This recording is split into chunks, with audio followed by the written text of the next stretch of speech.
Aoife, and as Orla said, I'm one of the occupational therapists here. How typical, as soon as I start talking, I need to cough. But I'm here to talk to you about exam stress and the irony of it being that I'm a little bit stressed considering standing in front of everybody else. So, as Orla said, it's across the lifespan. No, even when you think you're finished with exams, there'll still come times where these pieces of advice and the different pieces of theory I might point out to you over the next little while will apply. So I would like everybody to just bear in mind that, yeah, it's exam season, it's leaving cert and junior cert season, and that might be why many people have come today, but that there are other people in the family that all of these things can apply to. So whether it's yourself sitting the exam or it's somebody else sitting the exam, these are kind of approaches to anxiety management, so coping with stressful situations that can apply across the board. So welcome to my study space. So this is just a little bit, I don't know how many people might recognise this piece of audio, but for me certainly it still causes a little bit of inside me. Légan is go cuairlach the scrúd fápéir, le teoracha agus na ceistena a cháin le chuig a. That very beep still, however many years later, gives me this feeling in the pit of my stomach. That's kind of where I would carry any stress I have, just right here, and it still gives me that feeling. And when I was trying to think back to the most stressful of the exams I've ever done, and there was the Leaving Cert, but there's also college exams, etc. There was one thing that stuck out in my mind that made me feel very stressed, and it was a particular question that I used to get all the time. How's study going? So, how's the study going? Isn't it a great exam weather? Have you picked your CAO points? And it made me just want to scream. I didn't recognise then that what I was feeling was anxiety, but what I was feeling was stress. And often when we can't necessarily recognise that this is stress, we mightn't necessarily know how to deal with it. So I suppose that's why I wanted to just spend a little bit of time at the beginning of this going over what is stress. So where does it come from? Why do we have it? And the other thing that makes me stressed is when people say, God, you look very stressed. I was like, really? Oh, I know. So that's just a little bit of an illustration of how that can make me feel. So stress and anxiety, where does it come from? So stress is our evolutionary response to something that we perceive as a threat, something that is dangerous in our environment. So the reason we have it is to keep us safe. It's sort of like the body's internal fire alarm. It's something that is there to warn us when something is going wrong or something is dangerous. However, as we all know, when you burn toast or blow out candles, you know nothing bad is happening, but the alarm bell's still going off and you're whacking it with the tea towel and you're trying to get it to turn off. And that can be stress-inducing in itself. So when we are feeling stressed and there isn't necessarily a threat in our environment that is going to harm us, but is something like an exam, we still have all those feelings of anxiety that we might get were we a caveman running away from bear in the woods. However, there is no bear in the exam hall, but we still feel the same things. We still feel that horrible feeling in our tummy and all these other symptoms that I'll talk about in a second. And that can be massively unpleasant, and that can be very distracting, and it can make it very hard to work. So we'll talk about now how we can manage it. But firstly, recognising it. So this is my poor stressed out little doggy. So we recognise stress in terms of physical symptoms, first of all, and psychological. So often people say, oh, snap out of it, it's in your head, etc., etc. But we actually feel it physically. We feel it in our bodies in many, many different ways. So starting with, we could be getting headaches, tension headaches, sweating, chest and back pain, dry mouth, like mine's a little bit dry at the minute, dizziness, pins and needles even in our fingers and toes. It's our body trying to spring away, to run away from the threat we feel that is in our environment, and that can result even in pins and needles. Tense muscles, stomach upset, hot and cold flushes, increased blood pressure, need to pass water, shortness of breath, and increased heart rate. So that's a lot for any one body to be feeling. Now, you mightn't feel all of that, but you might feel one symptom of it. You might feel a combination of things, but that's incredibly unpleasant, as are the psychological indicators of stress, which we might see a lot of coming up to exam time and can cause a little bit of friction sometimes within a family environment or even between friends. So irritability is a big one. That kind of feeling, like I mentioned at the beginning, when somebody asks you that question, you just go, oh, don't ask me that.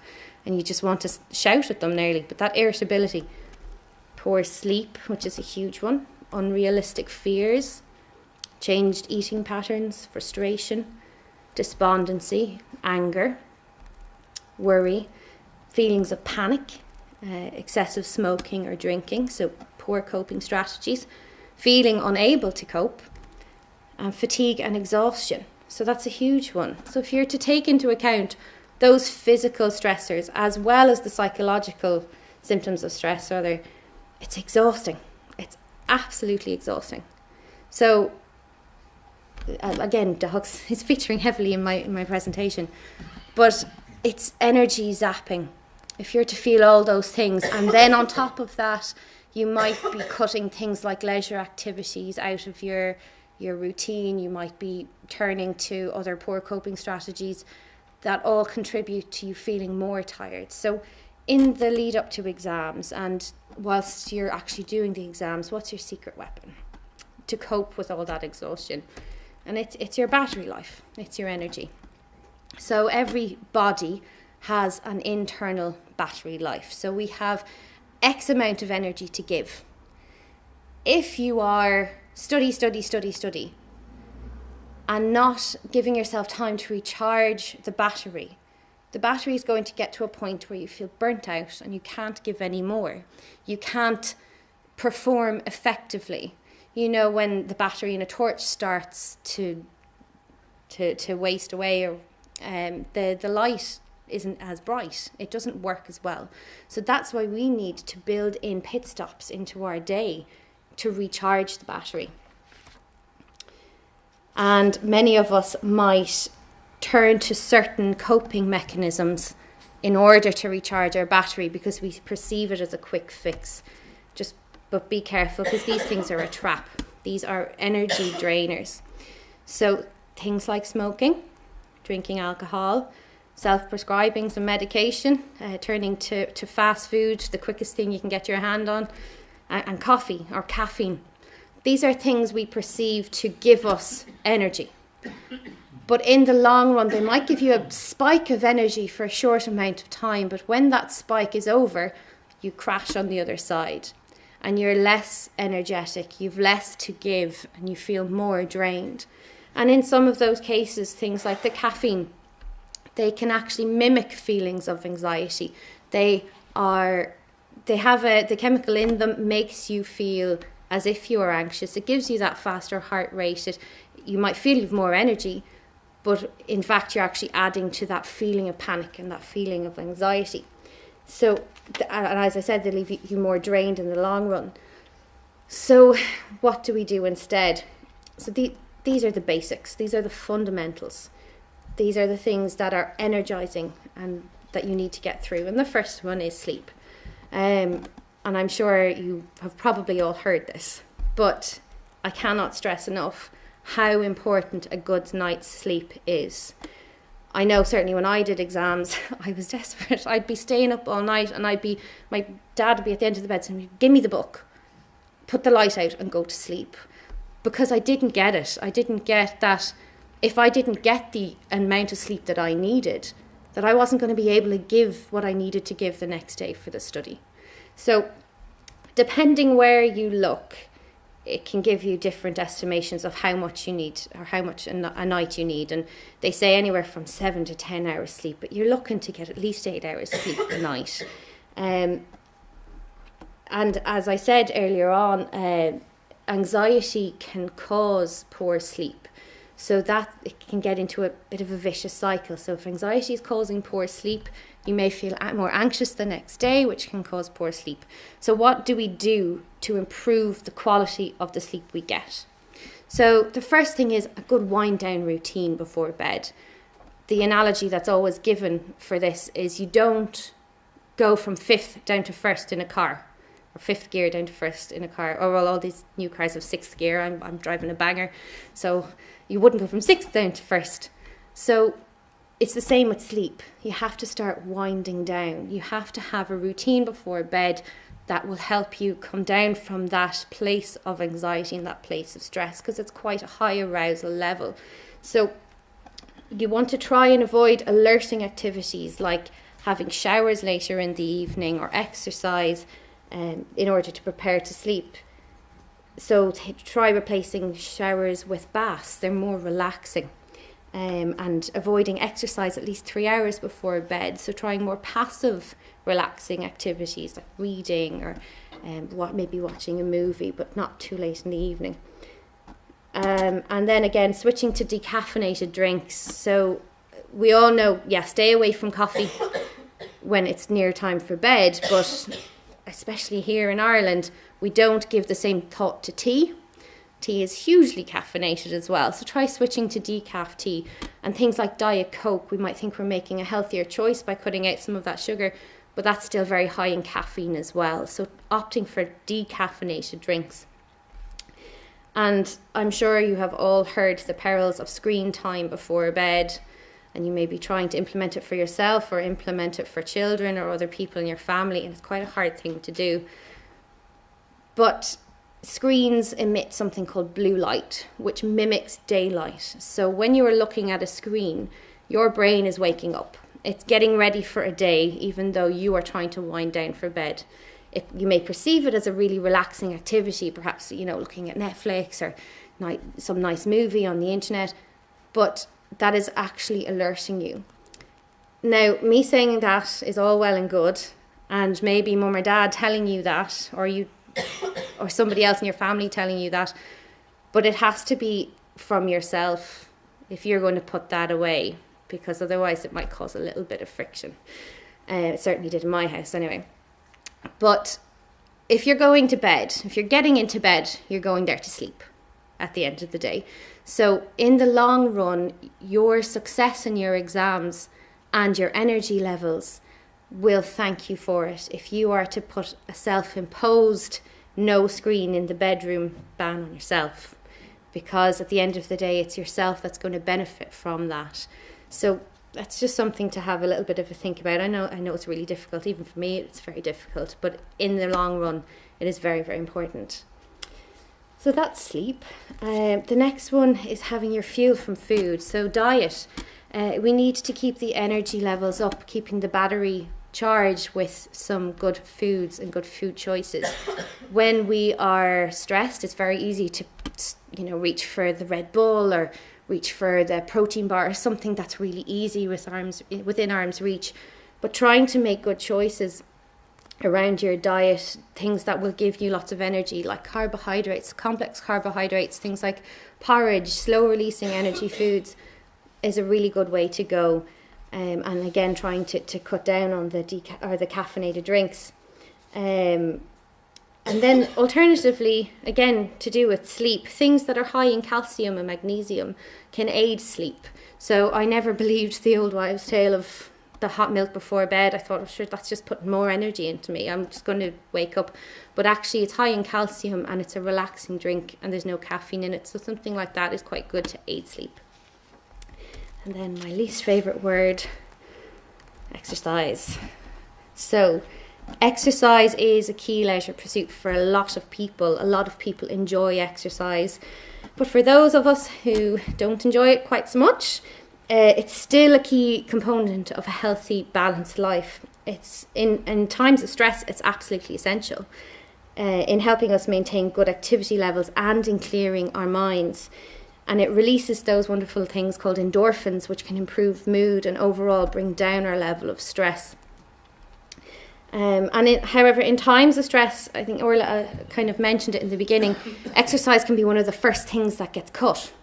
Due to almost the guilt of spending time at something that's not study, and the guilt or the fear of being away from the books for any amount of time for something that's not study. So you have to remind yourself that you have to refuel the battery again, and it comes back to that battery. You have to give more to the battery in order to give more to the books. So exercise is a key part of that. And exercise is a great opportunity to do something as a family or with friends that doesn't require talking about CAO points or courses or what if I have to repeat or all of those worries and the high drama that surrounds exams. So something like walking the dog as a family. So it's good time away from the books as a family, that you're not necessarily saying, go out now and walk the dog and then come back and do it. Because I know when I was told that, I was like, oh God, no. But if I perhaps went along with my mum or dad, I might be more inclined to do it, and there might have been a little bit less friction, certainly in my house. So walking the dog, or even splashing your sister in Sea Point, having a bit of a swim, going out for a bike ride. Yoga's a fantastic way, even dedicating time to a class so that it's dedicated time every week away from books that is just for you, for your mind, nice, healthy, relaxing time. Or even if it's just turning the music up in your bedroom and dancing around to just let it all out and just ignore the books for 5-10 minutes and then come back to it. Sorry. And then getting out into nature, so spending time outside.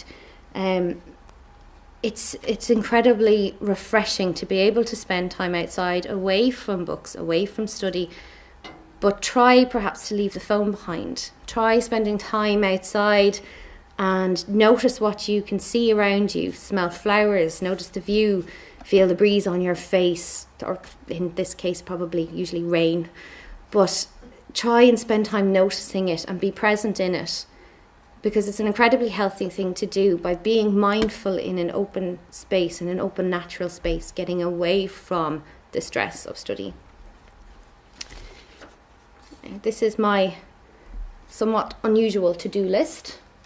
So this might look a bit odd, but I've already spent a bit of time talking about how exercise is a crucial part of your routine in helping to manage stress levels for those of you sitting exams and again the supporters. So again, bear in mind that this applies to those of you who might be stressed supporting other people doing exams. But you have to make times for other enjoyable activities that you like to do, because they are re-energizing leisure pursuits. I know, as I said, when I was doing exams, I certainly felt guilty trying to do these things. I was told I should do them, but nobody necessarily explained to me that they're essential to do in reducing stress levels, thereby improving your ability to study more effectively. So building in time at weekends or occasionally during the week to just detach from the stress of study, by scheduling your time wisely amongst the studies or the subjects you have to study, there should be time as well for these things during your week, and they are absolutely needed to recharge your battery. So scheduling in some me time is very, very important, and to not feel guilty about doing that, because as I said, in the long run it helps you study better. So I've talked a lot about the things to do besides study, which some people might be a little bit worried thinking this one's telling them not to do any study at all. So no, all of this is supposed to fit in around the study that you are doing. So a common question we would get though is, how long should I or my son or daughter be studying? Now there's no perfect answer to that. As humans, we all come with an inbuilt ability to sit still for X amount of time concentrating on a subject, and it can be different for everybody. So this is where I'm going to introduce a little bit of jargon, so bear with me. We all know the 5 senses, so sight, taste, touch, smell and hearing, but we have 2 more. They're called vestibular and proprioception. And these senses give our bodies feedback about our movement. And for each of us, we need to know our own level we have our own level of feedback that we need. So with our own requirements for sensory input to function well and to concentrate effectively. Myself, for example, I work in shorter bursts when concentrating, and I find myself maybe drifting after about 40 minutes, and I have to get up and move around and then come back to it, and then I'm back into it and I can deal with it effectively. But this may not have always been understood by concerned family members who operated at different speed when I was studying. So have a think about yourself even, or your child or your loved one who's doing the exam. Have a think about the behaviour over the years. So people who need a lot of movement to concentrate effectively may have been described by phrases like she's up and down like a fiddler's elbow, or she's always on the go, or blue-bottomed fly. Other kids might be happier to sit still and be a little bit more reflective, sit quietly, perhaps at a dinner table. So that kind of gives an indication of how much somebody needs to move around between periods of concentration in order to come back to it. So other kids, typically though we begin to lose concentration somewhere after 40 minutes, usually between the range of 40 to 90 minutes. And our body will let us know when it needs more movement to continue concentrating. So we have different warning signs, so we can talk about a few of them. So things like rereading the same sentence for the 17th time in a row, or doing a tap dance under the desk, because I know my feet start going 90 under the desk, staring into space, feeling uneasy perhaps, reaching for the phone, trying to look to see who else has done how much study, and then getting a little bit more stressed yourself because they say they've done more than you, restlessness, fidgeting, feeling distracted. So during that time, when you feel that happening, that's when you need to start trying some movement breaks. So this should be about a 10-minute break, and it's helpful to regain a better level of alertness and concentration. Even during the exams, actually sitting an exam, it can be a long time to sit still. So trying having a chair-based movement break. So putting your hands against the edge of your chair and doing chair push-ups, which is pushing yourself, can't demonstrate that well standing up, but pushing yourself up and down in a seated position for a couple of repetitions. Putting your hands out in front of you, stretching over your head and stretching. Putting one heel behind a toe and stretching your legs. So it's just moving your body in a way that wakes it up and gets it a little bit alert again. And you will know when you need one, but try and build in about a 10-minute movement break when you reach your threshold. So another go-to stress management technique for exams, for absolutely any moment of stress you may ever come upon throughout your life, it's one that I use every day, is just breathe. It's just learning to breathe. And I know some people look at me and go, oh God, well, I'm breathing now. I know how to breathe, it's in and out. But just taking a moment to slow it down, to breathe deeply in through your nose and out through your mouth, to fill up your lungs and feel the air re-energizing you. So it's something you can do behind the wheel of a car, in an exam, when you're studying, when you feel your mind start racing, or when you feel any of those symptoms I was talking about at the beginning with my sad little dog and my worried face. They cause your breathing to increase, to get quicker. They cause your heartbeat to speed up. So by slowing your breathing down, you can thereby gain more control over how you're thinking. A simple technique I like to use is something called 7-11 breathing, where you breathe in through your nose to a count of 7, breathe out through your mouth to the count of 11. So it's long, slow, deep breaths. Sometimes in moments of absolute panic, when you're feeling even more stressed than counting, and counting becomes too difficult, just focusing on the words in and out and helping your breathing to slow down that way. But just using your breath to regain control over how you're thinking, how you're feeling, reevaluate, and then get back to what you were doing.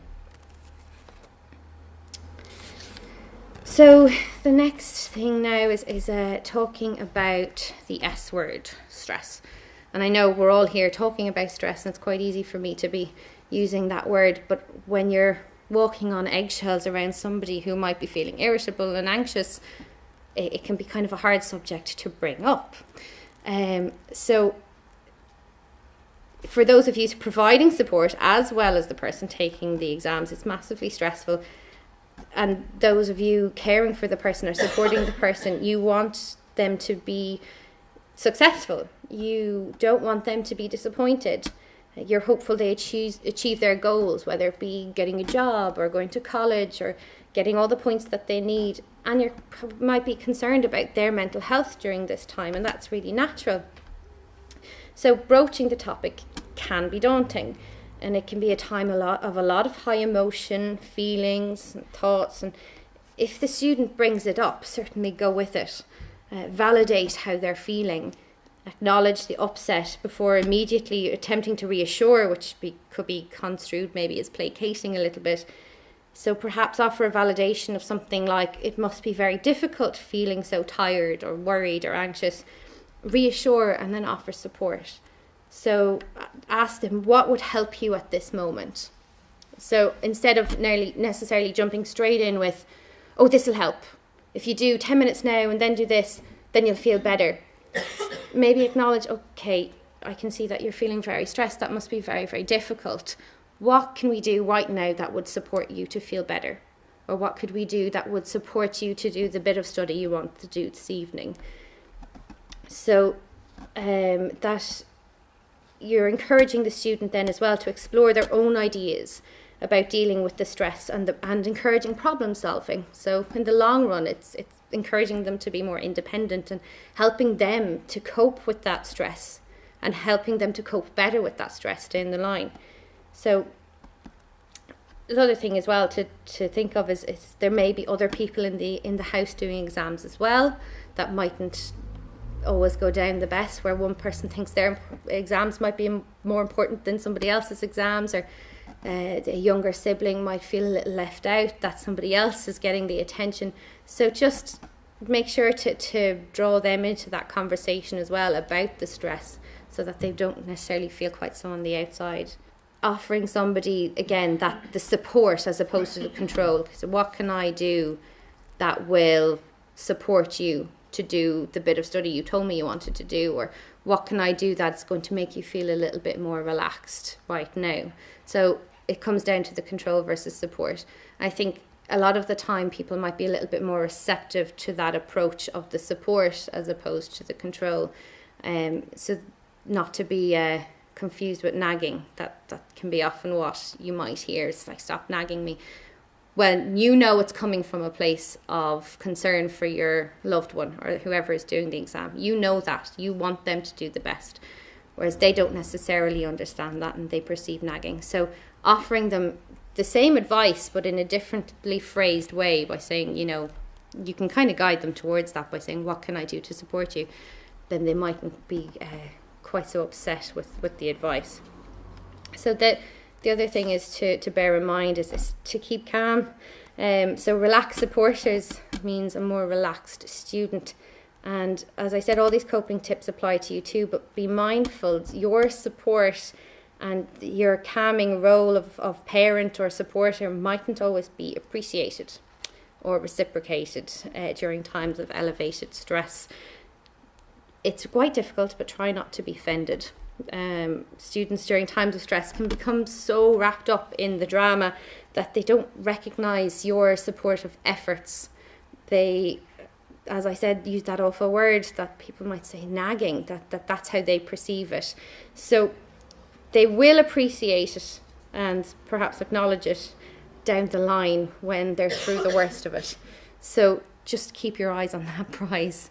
And for those of you who are being supported through exams, just maybe try and bear that in mind, that might be where they're coming from. They're trying to help the best they can. So the other thing is making efforts to avoid focusing all your time on the CO points or the exams or the study. Just make effort to try and keep it away from that all the time. And okay. So for those of you doing the exams, it's, I suppose, time to take control. So stress can make us feel incredibly out of control. You're looking at all of the things you have to do. You're looking at it could be 11 subjects, it could be 8 subjects, it could be 6. You're looking at all the subjects you may have to do and thinking, where do I start? There's so much to do. Pick something, one thing, and do it. And then that can give you the control to do the next thing on your list. So you can plan and prioritise. putting the things that perhaps need more work to the top of your list, not necessarily the things you enjoy most. So not giving all your attention to the one or two subjects that you enjoy more than others. So you're dividing the time between subjects and prioritizing what needs most work. And pace yourself, including your self-care, battery charging stops. Don't go hell for leather in the first few days and run down the battery, making sure to use the positive battery charging tips that we've talked about over the last little while. And the next thing is quite hard to do, but be kind to yourself. So when we are feeling anxious, when we're feeling stressed, it is very easy to go down that negative route where you feel overwhelmed and the voice that you use to talk to yourself can be full of negative words. You should be better, and why can't you? All these horrible ways that we have of talking to ourselves that we always fall back on in times of stress. So try saying positive things, even if you don't necessarily believe them to begin with. Things like, I am a capable person. I am in control. I am strong. I am in charge of my life. Even writing those down on post-its and putting them around your study space, writing them inside your notebook, writing them on copybooks, putting them around your mirror and saying them out loud to yourself. I know it sounds daft, talking to yourself in the mirror, but the more you hear something and the more it comes from yourself, the more you believe it. And they are important things to say to yourself because they are true. But once you start believing them, then you will feel more in control and more capable. And then this is an important one. So why am I doing this? So nobody wants to do the Leaving Cert. I certainly never wanted to do any exam I have ever done in my entire life. I hated them. I don't like sitting in exams. But by finding your motivating factor, that is what will get you through. That's what motivates you to do them. So, yes, it's May, and it might be Junior Cert, it might be Leaving Cert, it could be other exams, but in the context of school exams, it's May. These exams are coming up, they're happening, and you probably rather chew your own leg off than look at King Lear or read about formation of Oxbow Lakes or any of those wonderful things. So find your why. The Leaving Cert, it's unpleasant, but what is it about it what is it going to do for you? How are you going to achieve your goals? Is it just going to be a summer of freedom? Is it going to be, once I do this, I can get a job and I can earn money and go travelling? Is this going to be your ticket to getting into college and doing the thing you've always wanted to do since you were 4 years old? Find out what is your motivating factor, because everyone is motivated by different things, and when you are motivated to do something, you're more likely to succeed in it. So what they say is value and your belief in yourself is the motivation to do something. So digging deep and finding what drives you is what's important. And it's applicable across the lifespan, no matter what it is you're faced with. If you don't want to do it and you see no value in doing it, you're not going to be invested in doing it. So you may not want to do this exam, but it is going to get you to where you want to be. So find out where you want to be. Spend some time thinking about that and help it get you through. I suppose the next thing is to say, trust in yourself. You know more than you think you do. So that was something that was always said to me, and it has still always been said to me. Even preparing for this, it was said to me. I said, oh my God, well, where do I start? But you know more than you think you do. You've been doing this for a while now. You have been spending time at this. So there is stuff in there that you mightn't believe is in there, but it's there. You do know more than you think you do. And trust that you can do it. Trust that you will do it, and you will. And you got this. And good luck. Okay. Then thank you very much for listening.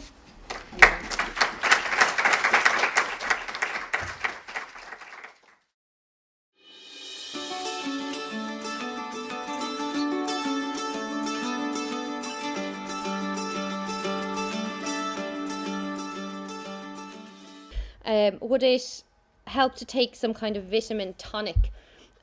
Certainly whatever makes you feel well, whatever feels good for you. So along with what we talked about there, with good quality sleep, good diet, balanced lifestyle, there's certainly no harm in taking a vitamin tonic.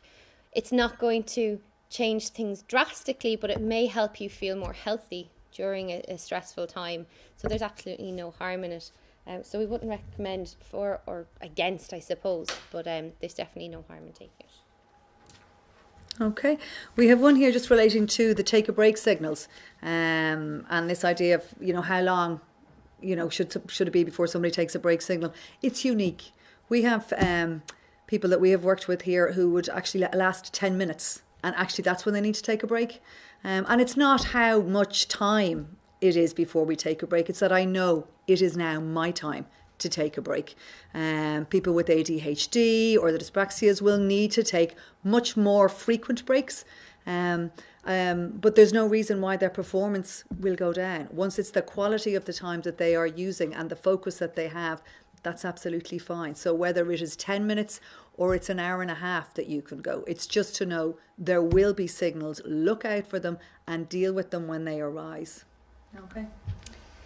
So we had another one just about around that issue of irritability coming up to exams when you are highly stressed, and it's a very highly stressed situation.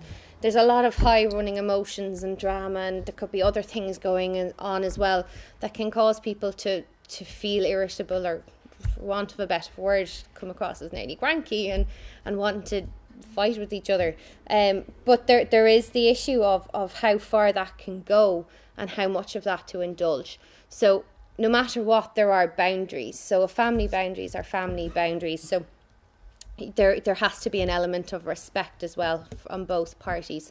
It can be easy to feel like you're going to lose your temper with somebody, but there is boundaries there as well. And that's, across the lifespan, in all times of stress, we have to boundary ourselves within that as well, within what we would consider social norms and that as well. So there has to be an element of respect too. So definitely within the norms of your family and maintaining strict boundaries around that is important as well. Okay, thanks, Aoife. And then the next one is the group we have is they're kind of twofold. One is to do with broken sleep, and how to manage getting back to sleep. I suppose the thing with sleep is, sleep is hugely important, but there's times when we just can't sleep and you can't force it either. So rest and having rest breaks and being restful are really important. So they can help to kind of top up a battery if I really can't sleep.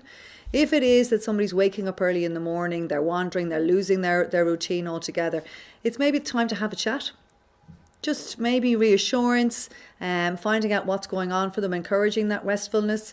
And it may be something, because we can lose our sleep routine quite quickly. So if that's the case, then maybe having that chat about it and focusing in on rest and rest breaks to sustain energy over time. The other thing is that exams don't happen, like most things in life, don't happen in isolation. And we may often have other things going on in parallel. There may be distresses going on either within the school environment, within the home environment. There may be other things that are quite distressing at the same time. If somebody needs support, they need support. If they need professional help, then by all means get it. And it's a question then of whether this is the time to get it or whether to access it after the exams. That will be a call you will need to make collectively. But if it's something that's needed, by all means do. And everybody, your GP would be your first port of call. But it is good to talk in those situations and to not kind of put the head down, but do get talking. Okay. And the last one I have is just in terms of seeking further information on the topic that we've been covering today on exam stress and managing and coping with anxiety. So any good books on grinds or books or grinds rather. So what I would say is at this point, perhaps don't seek to add any more. You know a lot, you know it, it's in there. So adding any extra books or any more study, I suppose, you don't want to do that at this point. you know more than you think you know, as we said in the presentation. If anybody wanted to perhaps access something along the lines of some of the apps that we would recommend would be things like Headspace or Inside Timer. So these are apps that help you be present in the moment, managing the feelings you're having at the moment in order to study more effectively. And I think that's about it. That's everything. Thank you, Aoife. I think we'll agree it was it's an informative and broad topic, whether you're coming at it as student, as supporter, as the wider community. It is something that kind of affects us all. And as Emma said, this is the first in a series of Minding the Mind lectures. So next week's topic is controlling anger before it controls you. And that'll be on here at the same time. And there is this green form if you've got any feedback. We would welcome it very much indeed. Okay, thank you very much. Thank you for coming, and safe home, and good luck with the exams. Thank you, Aoife.